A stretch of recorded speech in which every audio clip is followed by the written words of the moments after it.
पढ़ लिया और क्या पढ़ा, मोमेंट। ठीक है, mu r is rth moment about mean, it is rth moment about origin, and this is rth moment about any arbitrary point. Moment का फॉर्मूला क्या है? अगर आप मोमेंट अबाउट ओरिजिन कैलकुलेट करते हो या मोमेंट अबाउट मीन कैलकुलेट करते हो, तो moment about mean mu r is e of x minus x bar की power r, and that is equal to summation xi minus x bar की power r into pi। ये हमने moments calculate करने का तरीका ढूंढ लिया। अब फिर मैंने आपको ये भी बताया था इसका फर्स्ट मोमेंट क्या होता है, यू नॉट क्या होता है, अरे r बराबर 0 लग के मैंने तीनों कैलकुलेट नहीं किए थे। म्यू नॉट 1 होता है, म्यू नॉट डैश कितना और म्यू नॉट डबल डैश कितना, तीनों 1 होते हैं। देखे नहीं मतलब अगर म्यू नॉट निकालना है तो r को क्या रखोगे, 0, तो ये क्या बन गया 1, और समेशन pi बच गया, वो कितना 1। ये बेसिक है भैया, ये तो याद रखो। फिर उसके बाद अपन ने r को क्या रखा था, 1 रखा था।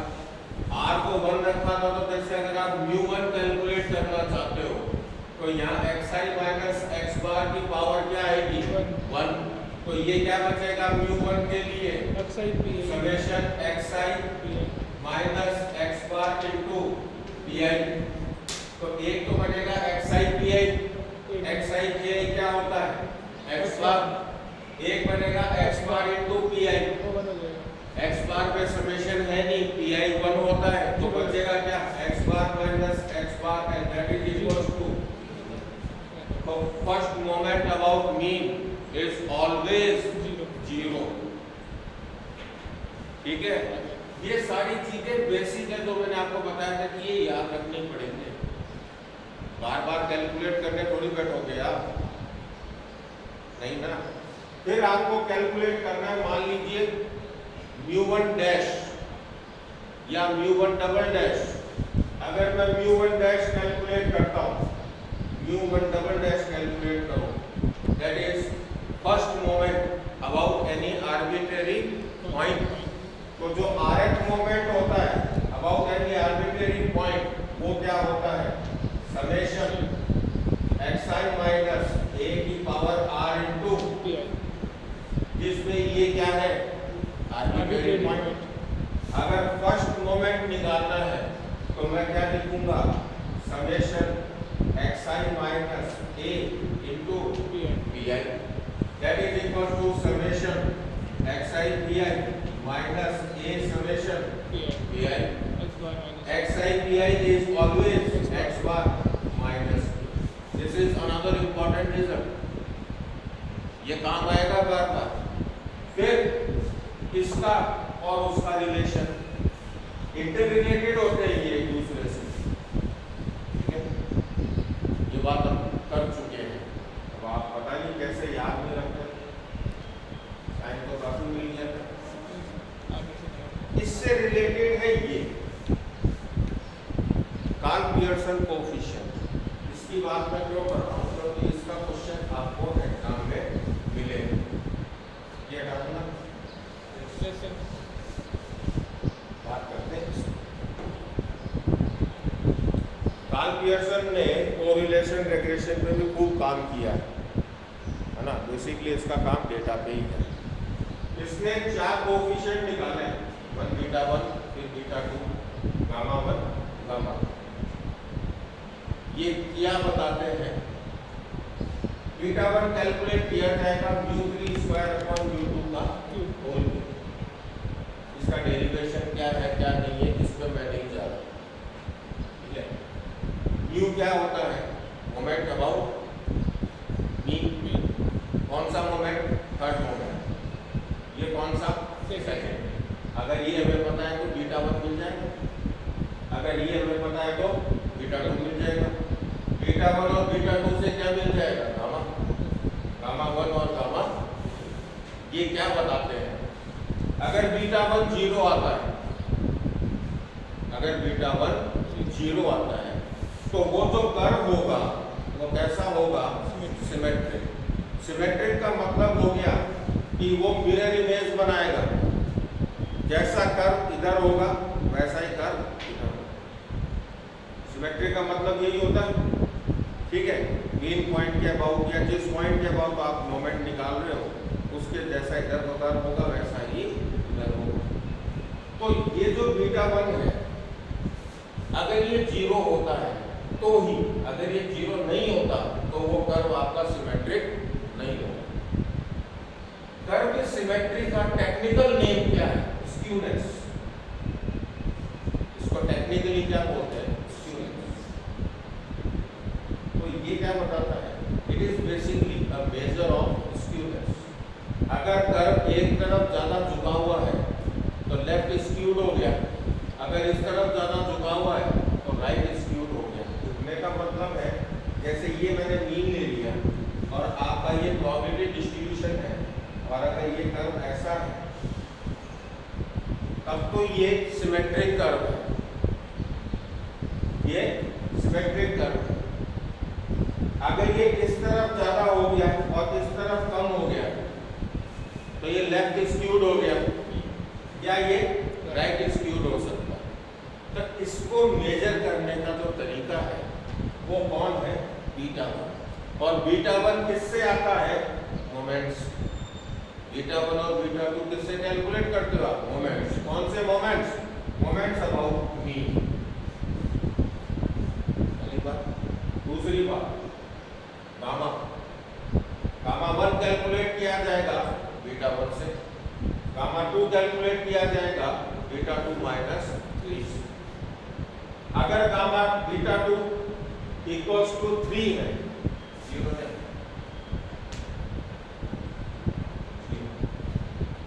तो ये कर्व कैसा होगा?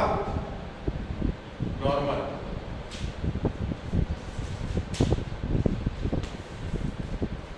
कर्व कैसा होगा? नॉर्मल। कर्व की 3 शेप पॉसिबल है। बेसिकली तो बहुत सारी शेप्स होती हैं, 3 ज्यादा मेजर इंपॉर्टेंट है। एक तो नॉर्मल कर्व, और एक कर्व ऐसा हो, इसको बोलते हैं पीक कर्व। इसको क्या बोलते हैं? पीक या लेप्टोगोटिक। इसका भी एक नाम है मेसोगोटिक, तो मैंने कहा एक नाम तो ढंग का याद कर ले। तो ये तो नॉर्मल हो गया। अगर ग्रेटर देन 3 है तो ऐसा पीक कर्व बनेगा, दैट इज लेप्टोगोटिक। अगर लेस देन 3 है तो आपका कर्व कैसा बनेगा? Almost flat, that is platitude. समझ गए? हमें कर्व नहीं बनाना, हमें सिर्फ एग्जाम में क्वेश्चन कैसा आता है, find the first 4 moments about mean, also calculate beta 1 and beta 2, that's all. क्या कैलकुलेट करना है? Moment about mean. कितने?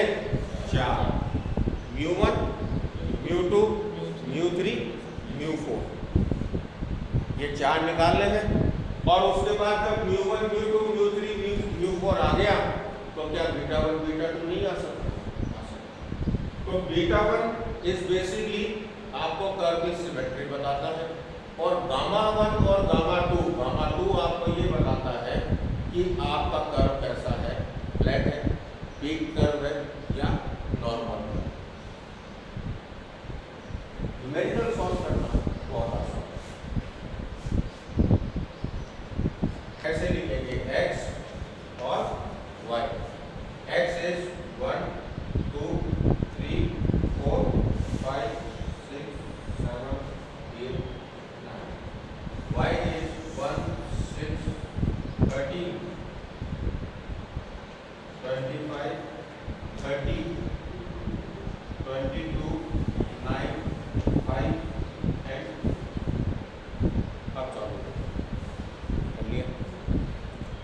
मुझे एक बात बताओ, प्रोबेबिलिटी के बिना क्या मोमेंट्स निकाल सकते हो? इसको क्या चाहिए? Moment about mean.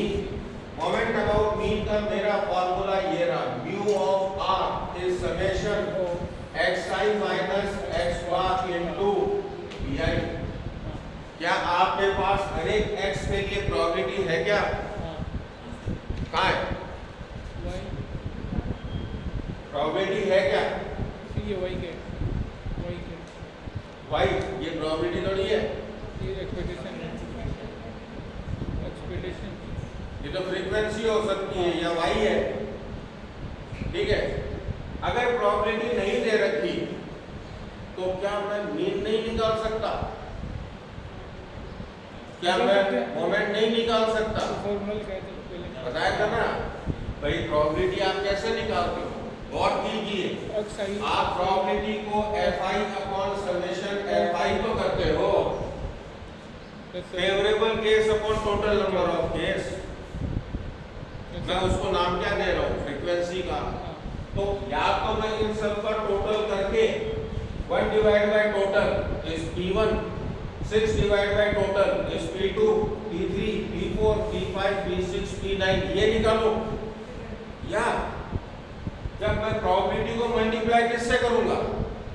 Random variable से। तो मैं किससे मल्टीप्लाई करता? तो मैं इस मोमेंट वाले फॉर्मूले को थोड़ा सा चेंज कर दूं, इसको थोड़ा सा चेंज कर दूं। क्या? फ्रीक्वेंसी से डिवाइड मल्टीप्लाई कर दूंगा। xi minus x bar into pi की जगह क्या कर दूं मैं? fi। ये की जगह क्या कर दूं मैं? fi अपॉन कुछ करना है या नहीं?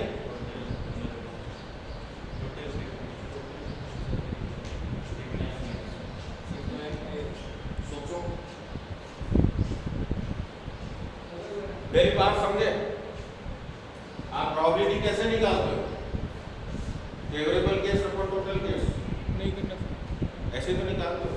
आपके पास एवरेज निकालने का तरीका है xi इंटू pi करके आप क्या करते हो? समेशन। और अगर pi नहीं हो तो फॉर्मूला आप इससे भी तो निकालते हो। तो मेरे पास pi नहीं है, इसके लिए मुझे दो चीज चाहिए, पहला x बार और दूसरा pi ये। x बार मैं निकाल सकता हूँ, इन सब का टोटल किया डिवाइड बाय 9 तो मुझे x बार मिल जाएगा। x बार कितना है जरा बताओ?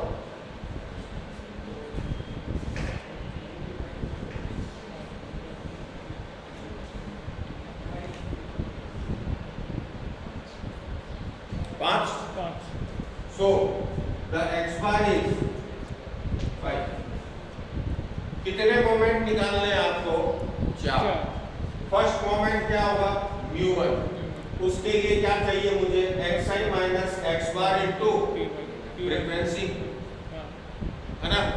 दूसरा सेकंड मोमेंट में xi माइनस x बार का स्क्वायर। थर्ड मोमेंट में xi माइनस x बार का क्यूब। फोर्थ मोमेंट में xi माइनस x बार की पावर 4। तो मुझे कितने कॉलम बनाने पड़ेंगे? पहला मैं बनाऊंगा ये xi माइनस x बार, फिर क्या बनाऊंगा मैं? xi माइनस x बार का स्क्वायर, फिर क्या बनाऊंगा मैं? या इसको इंटू y करता जाऊं पर कंफ्यूजन हो जाएगा। चलो कोई बात नहीं, कॉलम में तो ज्यादा बनेंगे। xi माइनस x बार का क्यूब, xi माइनस x बार की पावर 4। फिर इन सबको किससे मल्टीप्लाई करना है? भाई यही, इसको ऐसे मल्टीप्लाई करना है, एक अलग कॉलम बना दूंगा।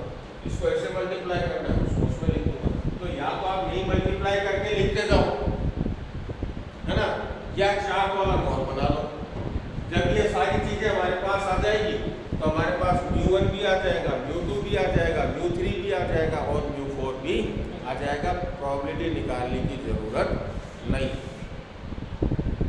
समझ गए मेरी बात? या डाउट है? बोलो। प्रोबेबिलिटी ऐसे तो निकाल दो, तो pi हमारे पास है नहीं। अब या तो है कि प्रोबेबिलिटी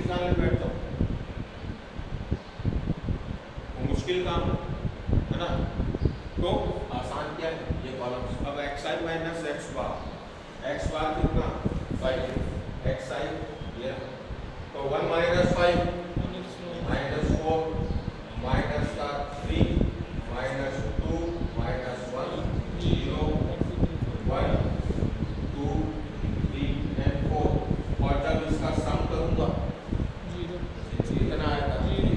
तो जब भी आप एक्चुअल मीन लेंगे ये एक्चुअल मीन है ना। एज्यूम मीन कब होता जब मान लीजिए ये मीन आता 5.2 और आप 5 को एज्यूम करते हैं तो ये 0 नहीं आता।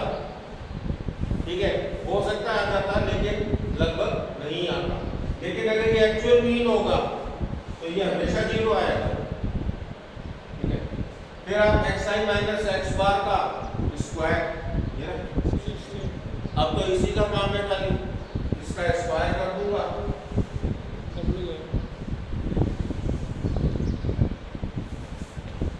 फिर इसको किससे मल्टीप्लाई करूंगा y से तो एक अलग कॉलम लिख दूं। अलग कॉलम लिखूंगा तो क्या बनेगा x i minus x bar का square into y i. That means इसको इससे मल्टीप्लाई करना है इसको इससे मल्टीप्लाई करना है इसको इससे मल्टीप्लाई करना है इससे करके और यहां सब करूंगा और इन सब को ऐड करूंगा। तो वो जो ऐड करूंगा वो कहलाएगा x i minus x bar का स्क्वायर इनटू वाई आई का सम। और जब उसको फ्रीक्वेंसी से टोटल फ्रीक्वेंसी से डिवाइड कर दूंगा तो मेरे पास क्या आ जाएगा फर्स्ट सेकंड। फर्स्ट तो किससे आएगा इससे आएगा तो मुझे μ2 मिल गया। इसी तरह मैं जब इसको मल्टीप्लाई करूंगा y से तो मुझे μ1 मिल जाएगा। इसको मल्टीप्लाई करूंगा y से तो मुझे μ3 मिल जाएगा। इसको मल्टीप्लाई करूंगा y से तो मुझे μ4 मिल जाएगा। जब μ1 μ2 μ3 μ4 आ गया तो मैं β1 और β2 निकाल सकता। तो एग्जाम में आपको वो डेटा देगा प्रोबेबिलिटी नहीं देगा। ठीक है μ2 होता है समेशन xi माइनस x बार का स्क्वायर इनटू pi यही होता है। इसका रिजल्ट हमें चाहिए लेकिन हमारे पास क्या है डबल डैश। तो क्या मैं इसको डबल डैश में कन्वर्ट कर सकता हूं। सोचो एक टेक्निक है वो काम आ गई तो वो सब में काम आएगी। मेरा पॉइंट समझ गए समस्या समझ गए। अब जो म्यू आर डबल डैश होता है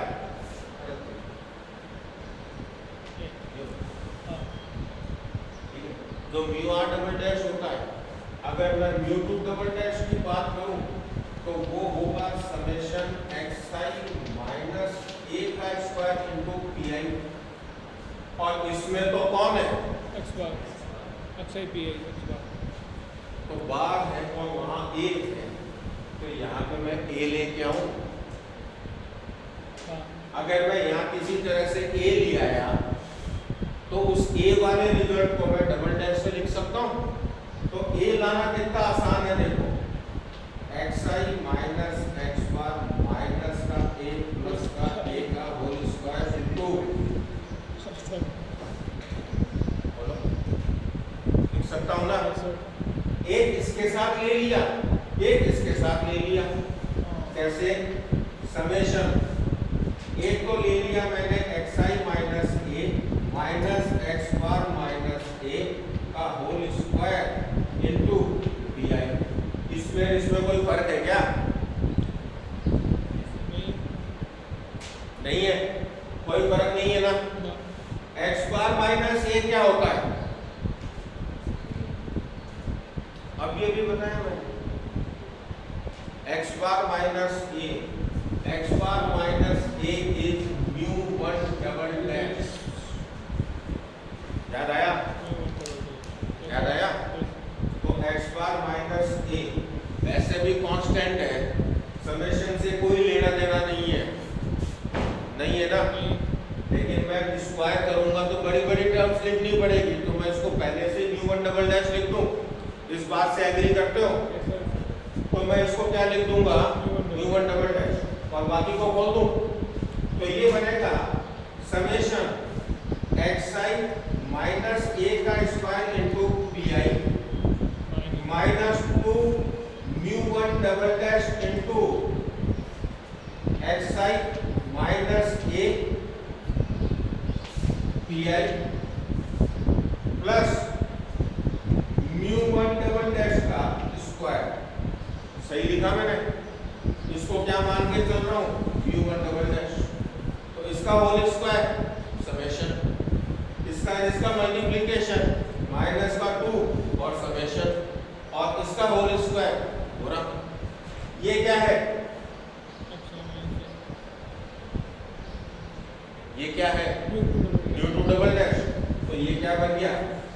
μ2 डबल डैश माइनस का ये क्या है? xi minus a into P आई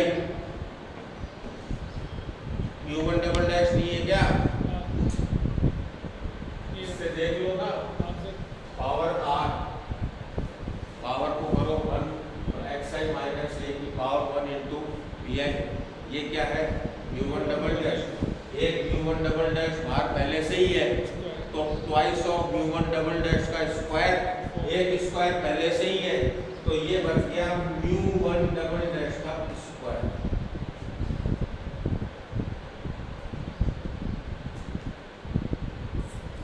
कुछ पल्ले पड़ा? तो डबल डैश और μ1 डबल डैश से नहीं है। अब अगर मैं इसके हिसाब से चलता तो मुझे पहले तो कौन मिलता? ये। फिर इस रिलेशन को यूज करके मैं क्या निकालता? μ2। अभी तो μ2 मिला है, μ3 भी चाहिए, μ4 भी चाहिए, μ3 चाहिए, होल क्यूब कर दो।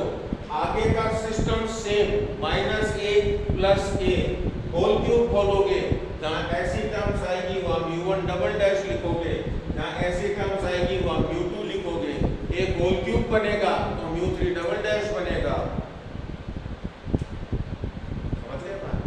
तो इसने जो काम किया है वो गलत है, क्योंकि इसका ये रिजल्ट इससे आएगा और हमारा ये रिजल्ट डायरेक्ट आ रहा है, तो फर्क तो आएगा ही आएगा, फर्क आएगा ना। तो इसके कहने से नहीं होता। अगर ये